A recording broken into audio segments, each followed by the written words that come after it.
investigations. And that is also a problem because it's keeping us from doing a lot of the business that we want to do when it comes to policy. But we're bogged down with it, and American people deserve answers to these types of things. It seems to me that this source should be able to take some whistleblower type of refuge in this situation, and I would hope that he comes to Congress to discuss this, because this problem within the agencies where they get to control the narrative every time, even amongst their people, it's a problem. And so the truth needs to be brought out. We've brought out so many things already. Yeah.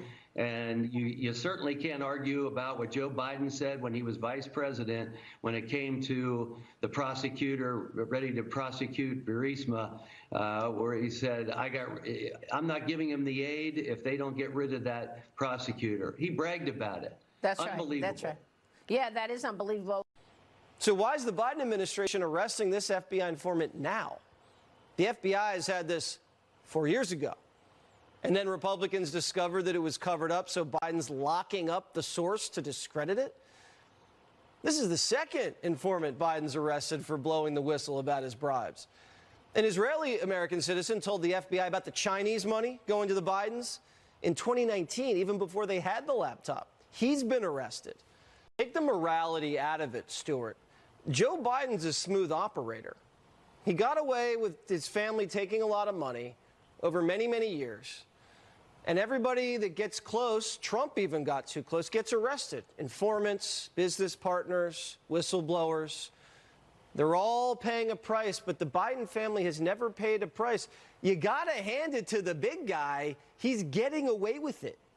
So James Comer and Jim Jordan, they knew that this was not corroborated information, yet they still went public with it, talked about it on television, used it to fuel these investigations regardless?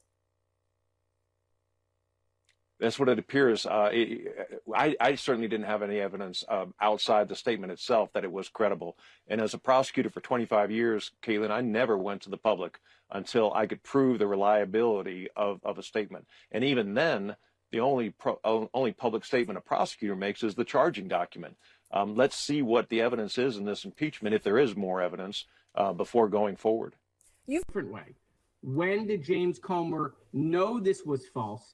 And how long did he conceal that from the American people? I mean, are you telling me he just found out through the indictment, or has he known all along, or at least for a period of time, that this 1023 form was made up? Those are real questions we need to get to the bottom to. In addition to, Speaker Johnson ending this sham impeachment, he should be looking into that, and whether maybe James Comer should even stay as chair of the oversight. Do you have any evidence that he knew in advance that this was not a legit informant? No, look, I don't have any evidence of that. But, Abby, you know what they like to do. Some people are saying perhaps, maybe, it's the Bidens. I mean, I don't know what James knows or doesn't know, but he should tell the American people. When did he find out that this 1023 form was a lie? When did he find out that his informant was lying to the American people and they were still using that information? I'd like to know. I think James has to answer that to the American people. All right, Democratic Congress. A former FBI informant has been charged with lying about Joe and Hunter Biden seeking millions of dollars in bribes from a Ukrainian company, allegations that are really central to the Republicans' effort to impeach the president. Now, you voted to support this impeachment inquiry. Do you think it's responsible to continue this inquiry given these charges against this FBI informant? Absolutely. I mean, this inquiry, and it is an inquiry, is based upon actual bank records, documents, transactions of money, large sums of money. And doing an inquiry as to, how these funds got to the Biden family from international sources, China, Russia, Ukraine. That is certainly an issue that Congress needs to take up, and I think the investigation will continue. But Judiciary Committee Chairman Jim Jordan said just a few weeks ago that the most corroborating evidence comes from this informant's allegations, and they are at the heart of the impeachment case. Even before that, Senator Lindsey Graham said to me, there's no smoking gun. So can you justify continuing with this impeachment inquiry?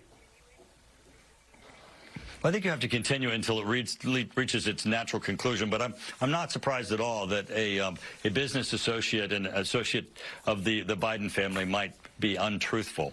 But we'll just have to continue to see what the bank records, the transactions tell, how that story unfolds. And I believe that Chairman Comer is doing a great job in this. Just to be clear, he was an FBI informant, not necessarily an associate. I do want to turn about the president's involvement in a bribery scheme now that Alexander Smirnov is proven to have made it up, and it was based off Russian intelligence. Doesn't change the four fundamental facts. Hunter Biden was put on the board of Burisma, gets paid $1 million a year. Fact number two, he's not qualified to be on the board. He said so himself in an interview, I don't know, with you or some network. Fact number three, Zolochevsky and Pizarski, the two, see and help us deal with the pressure we are facing from the prosecutor. Fact number four, Joe Biden, then he gets called. Hunter Biden calls his dad, according to Devin Archer, Hunter Biden's business partner. Fact number, Ukraine 3 days later, and conditions the release of the money, American tax money, on the firing of the prosecutor who was applying the pressure to the company that Hunter Biden sat on the board of. You said the 1023 is the most corroborating piece of information you have. It corroborates, but it doesn't change those fundamental facts. So now but it's not true. Well, so okay, so the FBI told us that this source was so 14. Unwittingly, House Republicans have been acting as an agent or an asset of Russian intelligence for Vladimir Putin. This whole Burisma thing was debunked during the first impeachment investigation in 2019 by numerous witnesses, all of whom experts on Ukraine and Russia.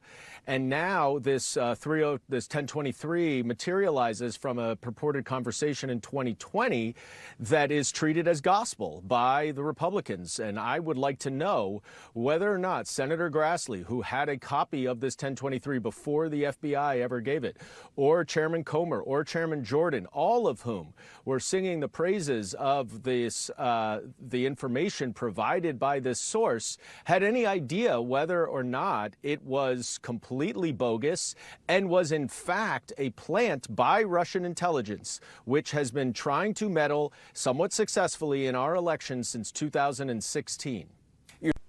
You know, they're going to play the Russia card again. Every time they get backed into a corner, they start playing the Russia card, and that's what Dan Goldman's done. That's what Jamie Raskin's done.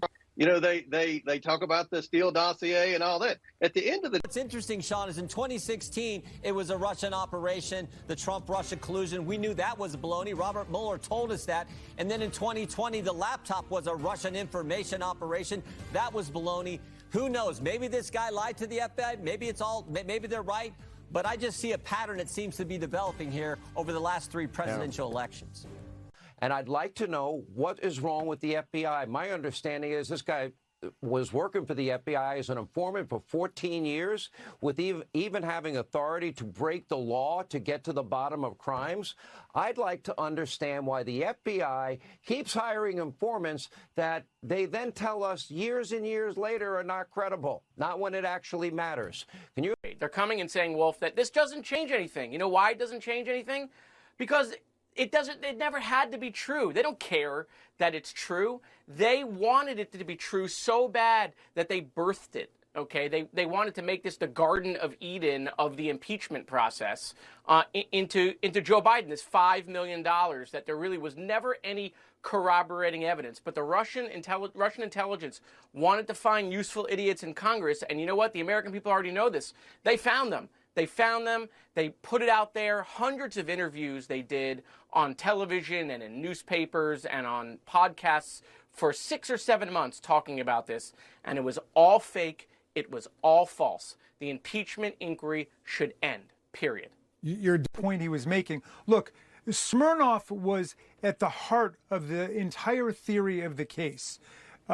He was the confidential human informant who asserted that Burisma had passed $5 million to Joe Biden and millions more to Hunter Biden. And that was the genesis of this whole wild goose chase, even though it was refuted and debunked by a dozen other witnesses, including, the former president of Ukraine, Poroshenko, said it was nonsense. The Republicans in the Senate couldn't find anything to substantiate these allegations. Even Lev Parnas, who's Rudy Giuliani's right-hand man, wrote a letter to Chairman Comer and to me saying, please call this off. There's nothing there. I was sent out with Rudy Giuliani to try to find some substantiation for this claim, and there's simply nothing there. And he offered and insisted that he come and testify before